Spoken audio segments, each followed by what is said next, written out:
Muy bien, buen día. Mi nombre es Osman Montoya, soy el abogado maestrante en Derecho Penal y Procesal Penal de la Universidad Nacional Autónoma de Honduras, pasante del módulo de Lógica Jurídica. En este caso, pues me toca hablar un poco respecto al caso Ángel Manfredo Velázquez, caso muy relevante de mucha mención en el ámbito nacional así como internacionalmente, que provocó, por decirlo así, una, una revolución en tal sentido de que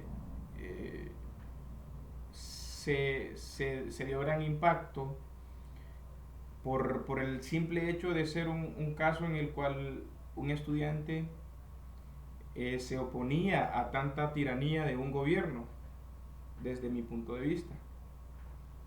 Al leer el texto nos damos cuenta de que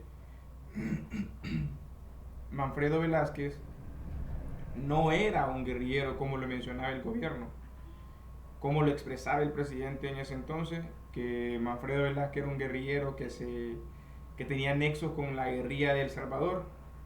En tal sentido podemos verificar que efectivamente no era cierto. O sea, la guerrilla era una falacia inventada por el presidente. En ese sentido, pues podemos diferir que el presidente, podríamos decirlo que era una especie de dictador. Ya que si nosotros en ese entonces podemos mencionarlo específicamente y trasladarnos a esa época, eh, por decirlo así, nosotros estábamos en descontento o diferíamos de alguna opinión pública, podríamos de cierta forma ser perjudicados violentándonos ciertas normas constitucionales, y no solo normas constitucionales, sino el bien jurídico tutelado por la constitución principal, el primordial, lo que es la vida. En ese sentido, pues podemos decir que se vivían momentos muy difíciles en lo que era el año de 1981, 1984, 83, debido a que las Fuerzas Armadas eran pues prácticamente en bandadas y hacían lo que el presidente les ordenaba en conjunto con la dependencia escuadrón que se creó llamado G2, que era un grupo pues el que hacía los mandados, por decirlo así, del presidente. Entonces en tal sentido pues considero de que dicho fallo estuvo bien. Los argumentos plasmados por la corte pues son claramente válidos, que ya los vamos a ir narrando más adelante. En el caso de específicamente el fallo de Ángel Manfredo, vamos a iniciar diciendo de que el presidente de la República actuaba de una manera impulsiva, por decirlo así. Ese es mi criterio. ¿Por qué? Porque como lo mencioné anteriormente, si yo no le caigo bien a alguien y no ando haciendo o no hago lo que un superior dice o mi mandatario dice, simple y sencillamente porque no estoy de acuerdo con lo que él está haciendo, lo cual es un derecho, la libre expresión, y para la otra persona es una ofensa, pues no tiene ningún tipo de derecho a venir y decir, ah, esta persona no merece vivir porque está en desacuerdo con algo que yo digo. El hecho de que yo tenga mi modo de pensar no significa que la otra persona también lo va a hacer o va a pensar como yo. En ese sentido, pues, específicamente nos trasladamos al caso Manfredo Velázquez, en el cual el presidente de la República, por petición de la Corte Interamericana de Derechos Humanos, daba tantas excusas, daba tantos pretextos para no dar con el paradero específico de Manfredo Velázquez, al tal grado de que la Corte Americana mandó una citación, mandó otra. Es decir, se marcaba un precedente a tal grado de que se denotó que el presidente de la República, en conjunto con su gabinete, estaba mintiendo. Que todo lo que decían era un tipo de falacias. En tal sentido podemos verificar. Las Fuerzas Armadas eran comandadas por un ex teniente de las Fuerzas Armadas, no recuerdo específicamente el nombre, que en ese entonces era el presidente de la República. El grupo G2 era comandada por las Fuerzas Armadas, que también era comandada por el gobierno. Entonces podemos diferir que en conclusión, como un silogismo, eh, el grupo estaba conformado por lo que era el gobierno de la República, por el presidente del Estado. Entonces, en ese sentido podemos sacar una conclusión y podemos ver que efectivamente todo encajaba de que el presidente de la República era el que tenía tanta tensión respecto a este caso, que como lo dice, cuando llegó el momento de citar a las personas que eran los testigos del caso, como tal es el caso de Vilorio, y no recuerdo dos testigos más específicamente, misteriosamente se da la desaparición de tales sujetos, de los testigos que eran encausados en ese momento en tal expediente. Entonces podemos diferir de que no es casualidad de que a tantos días de rendir declaración Vilorio fuera desaparecido misteriosamente. O sea, no es posible, pues. Entonces la excusa,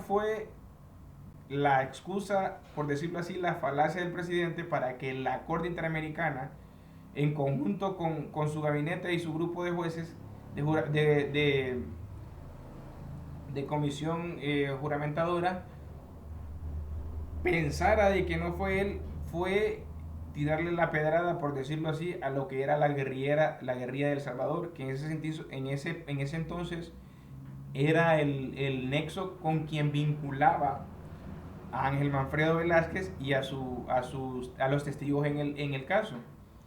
Entonces podemos ver cómo misteriosamente desaparece Vilorio, posteriormente fueron tres testigos, a días de que rendiera declaraciones, el otro testigo también desaparece. Entonces ya había un precedente y ya la corte ya decía como no, esto no me suena y ya comenzaban las dudas. Posteriormente, a la hora de que rindiera declaración el tercer testigo, efectivamente las desapariciones misteriosas, desapariciones selectivas se llamaban en ese entonces. También desapareció el tercer testigo y ya era una cuestión de que no solo era de forma sino de fondo. Ya se hallan atenuantes del por qué tanta coincidencia. En tal sentido, pues, eh, mi opinión en mi opinión era meritorio el fallo a favor del Estado porque no era posible, o sea, un gobierno está para servir al pueblo, el del gobierno es para y por el pueblo, no para perjudicar ni dañar a la sociedad. Entonces, en ese sentido, pues, estoy totalmente de acuerdo con el fallo dictado con la Corte Interamericana, basado en la Convención, específicamente en el artículo 1, 4 y 7 y 1 numeral 1 específicamente, donde ya nos brindan los derechos de la libre expresión, derecho a la libertad, o sea, el derecho a la vida es inviolable, y en este sentido podemos diferir cómo, cómo se violentó el principal derecho, la principal tutela del Estado, pues. Eh, Como conclusión yo puedo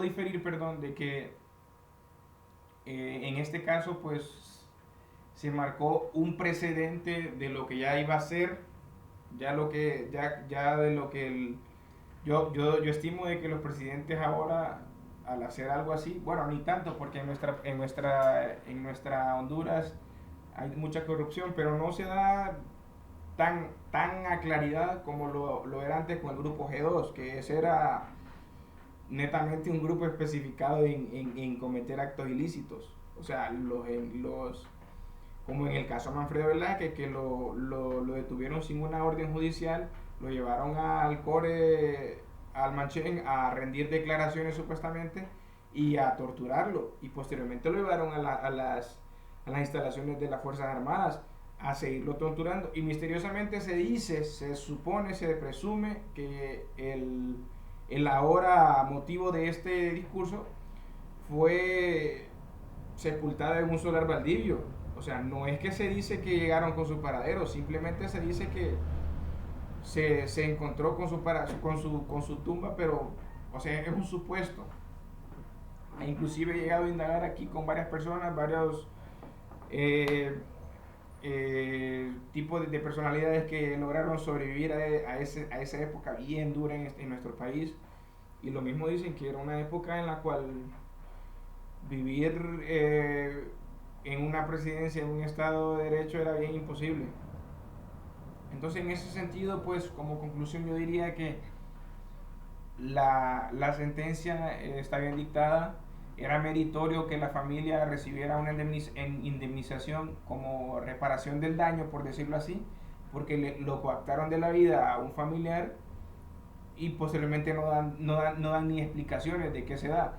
Y también considero de que lo que hicieron la familia estuvo bien, ya que en este entonces aquí la ley, las organizaciones de justicia estaban coactadas por el Estado, por el presidente. Entonces, en tal sentido yo considero de que fue bien de que se fueran a la Corte Interamericana de Derechos Humanos, ya que esta rige ya la normativa en base a lo que es la Convención Interamericana y ya este ya nos brinda específicamente los derechos y ya tutela ya los bienes jurídicos esencialmente, y considero que nos beneficia más y nos da más garantías que ya la propia Constitución.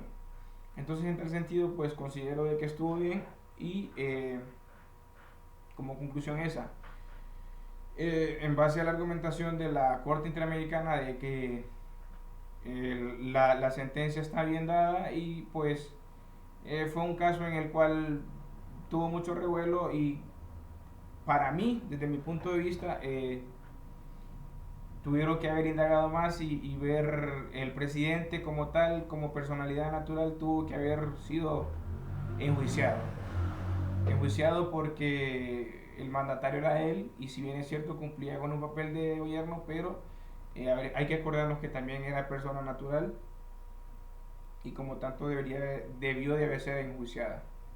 Entonces en ese tal culmino con exposición y espero de que haya sido de su agrado, abogada, reiterándole mis muestras de cariño y respeto y agradecimiento por la clase y deseándole buena salud. Espero que se encuentre bien y aprobar la clase y pues haber cumplido con sus expectativas al igual que usted cumplió con todas las de cada maestrante y como lo reitero anteriormente dije, espero se encuentre bien usted y su familia, deseándole éxitos en sus funciones y que esté bien. Me suscribo de usted.